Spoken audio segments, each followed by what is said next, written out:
क्या आपने ध्यान दिया है पिछले कुछ वर्ष में फल बेचने का पूरा व्यवसाय मजहब विशेष के कब्जे में चला गया है।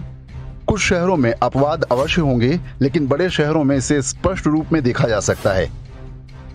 कुछ हिंदू दुकानदार ठेले पर फल लिए घूमते दिख जाएंगे, लेकिन फलों की अधिकांश बड़ी और पक्की दुकानें भाईजानों की हैं। देसी विदेशी, मौसमी और बेमौसम फलों की पूरी रेंज मिल जाएगी। बहुत व्यवहार कुशल, मृदुभाषी और भाभी जी भाई साहबों के लिए स्पेशल डिस्काउंट देने वाले। लेकिन क्या आपने कभी जानने का प्रयास किया कि यह सब कैसे हुआ? क्या हिंदू फल बेचने का व्यवसाय नहीं करना चाहते?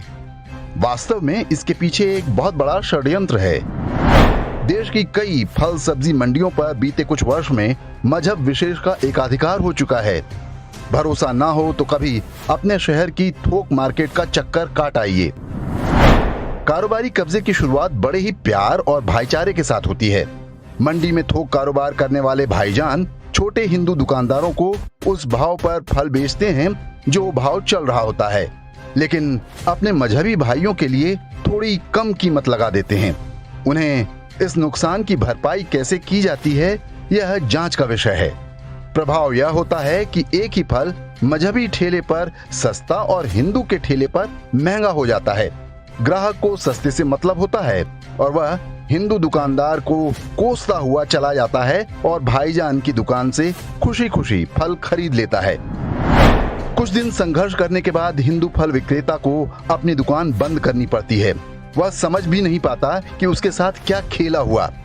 पड़ोस का विक्रेता नुकसान उठाकर फल कैसे बेच रहा है। जब एक बार उसकी दुकान बंद हो जाती है तो भाईजान के फल फिर से बाजार भाव पर आ जाते हैं। फिर सारे मिलकर हिंदू ग्राहकों को ऊंचे दाम पर लूटते हैं। मंडी में जो सेब 50 रुपए किलो हो, फुटकर उसकी कीमत 100 से 200 रुपए तक कुछ भी हो सकती है।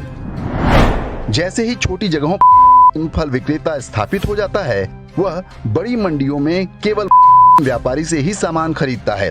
परिणाम यह कि मंडी में बैठे थोक हिंदू व्यापारी को भी कारोबार समेटकर कुछ और काम धंधा पकड़ना पड़ता है। कभी आपने सोचा कि जब अधिकांश फल और सब्जियां हिंदू उगाते हैं तो फिर उसके व्यापारी ही क्यों होते हैं? मंडी में होने वाली मजहबी गुटबाजी का अगला शिकार होता है किसान, जिसे अब उपज खरीदने के लिए ब्लैकमेल किया जाता है। मजबूरी में किसानों को अपनी सब्जियां सस्ते और औने पौने दाम पर बेचनी पड़ती हैं। यह किसी एक मंडी की कहानी नहीं है। दिल्ली, उत्तर प्रदेश, बिहार और मध्य प्रदेश के कई शहरों में यही हाल है।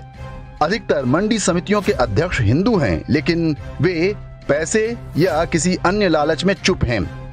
इन मंडियों में मजहबी व्यापारी हिंदुओं को खुलेआम दाम बताते हैं, लेकिन को अपने हाथ को तौलिए से छुपाकर या उंगली दबाकर दाम बताते हैं, ताकि बगल में खड़े हिंदू को सही दाम का पता न चल सके।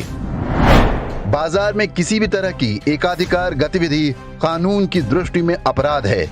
सरकारों और सरकारी अधिकारियों की नींद जब टूटेगी तब टूटेगी।